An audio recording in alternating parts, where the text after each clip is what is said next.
कि यूं ही बैठे बैठे तक तो ताज नहीं मिला करते, कि यूं ही बैठे बैठे तक तो ताज नहीं मिला करते। अगर ढूंढो अपनी मंजिल तो अंधेरों में भी उम्मीदों के चिराग नहीं बुझा करते। जय हिंद। आज हम जानेंगे कि हमें रजाई के अंदर मुंह ढक कर या फिर जलती हुई अंगीठी अगर कमरे में है और कमरा बंद है तो क्यों नहीं सोना चाहिए उस बंद कमरे में अगर जलती हुई अंगीठी है, या फिर रजाई को ढक कर, पूरा बॉडी को ढक कर, मुंह ढक कर क्यों नहीं सोना चाहिए, इसके बारे में हम चर्चा करेंगे दोस्तों।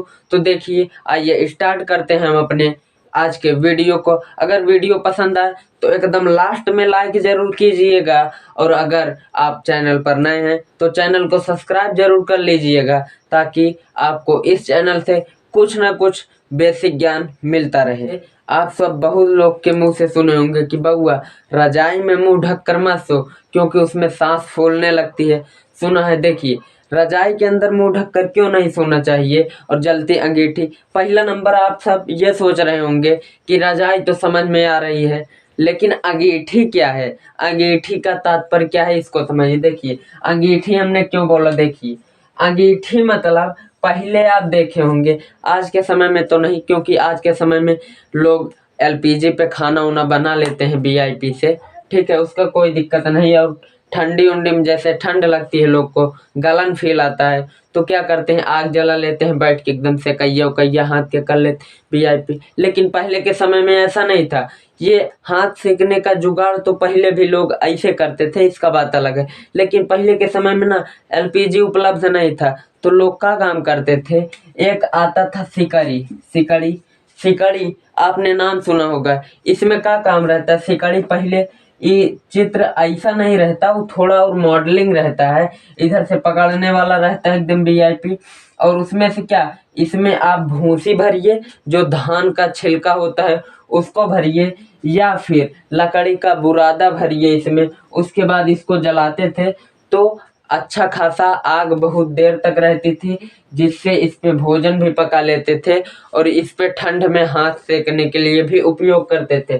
सिकड़ी इसको बोलते थे, और इसी को अगर वैज्ञानिक भाषा में समझा जाए तो इसी को अंगीठी बोलते हैं। हमने इससे तात्पर्य किया, ठीक है। आपने बहुत लोगों के में सुना होगा कि पहले के समय में सिकड़ी होती थी, जैसे पहले के समय में लालटेन होता था, आज के समय में नहीं होता है, ठीक है। देखिए, हमें रजाई के अंदर मुंह ढक कर क्यों नहीं सोना चाहिए, इसको समझिए। देखिए, जब आप रजाई में मुंह ढक कर सोए हुए हैं, आप एक बात समझिए, रजाई लिए, उसके बाद लेटने गए, आप रजाई से मुंह ढक कर सो लिए। आप एक बात गौर कीजिए, आपको हमेशा ऑक्सीजन की जरूरत होती है। किसकी? ऑक्सीजन की।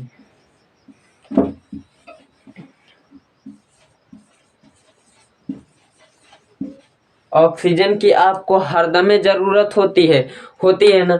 देखिए, जब आप जितना ऑक्सीजन बाहरवा से लिए हैं, उसके बाद जब रजाई से पूरा एकदम चारों कैती से दबा लिए, पहला नंबर तो भूत का डर, ठीक है, वो सबके साथ होता है, वो कंडीशन अलग है। उस भूत वगैरह होते हैं या नहीं होते हैं, इसके बारे में हमने एक अलग से वीडियो बना दी है, आप वहां से जाके मेरे चैनल पेज पर देख सकते हैं, ठीक है। देखिए, आप एकदम वीआईपी से ओढ़ लिए रजाई, उसके बाद क्या हुआ, आप जितना ऑक्सीजन बाहरवा से लिए हैं उतने लिए हैं, लेकिन जब आप रजाई चारों तरफ से बंद, तो क्या हुआ, आप कार्बन डाइऑक्साइड छोड़ रहे हैं, ऑक्सीजन कहीं से आ नहीं रहा है, तो क्या होगा, उसमें कार्बन डाइऑक्साइड की मात्रा बढ़ेगी।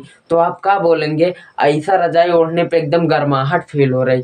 देखिए, जो कार्बन डाइऑक्साइड गैस होता है वो हल्का गर्म होता है, इसलिए आपको एकदम बढ़िया से गर्माहट फील होती है।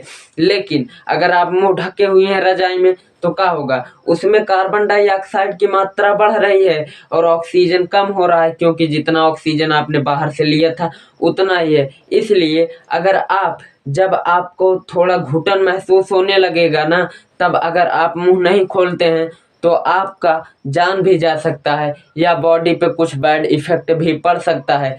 इसलिए हमें रजाई के अंदर मुंह ढक कर नहीं सोना चाहिए, या फिर अगर कमरे में जलती अंगीठी है तो वो भी धुआं निकलता है, उससे कार्बन डाइऑक्साइड को ले लिए बहुत सी गैसें निकलती हैं, तो वो क्या करती हैं, हमारे बॉडी पे बैड इफेक्ट डालती हैं। इसलिए लोगों का यह कहना है कि हमें रजाई के अंदर मुंह ढककर, या फिर अगर कमरे में जलती अंगीठी है और कमरा बंद है तो हमें वहाँ पर नहीं सोना चाहिए। दोस्तों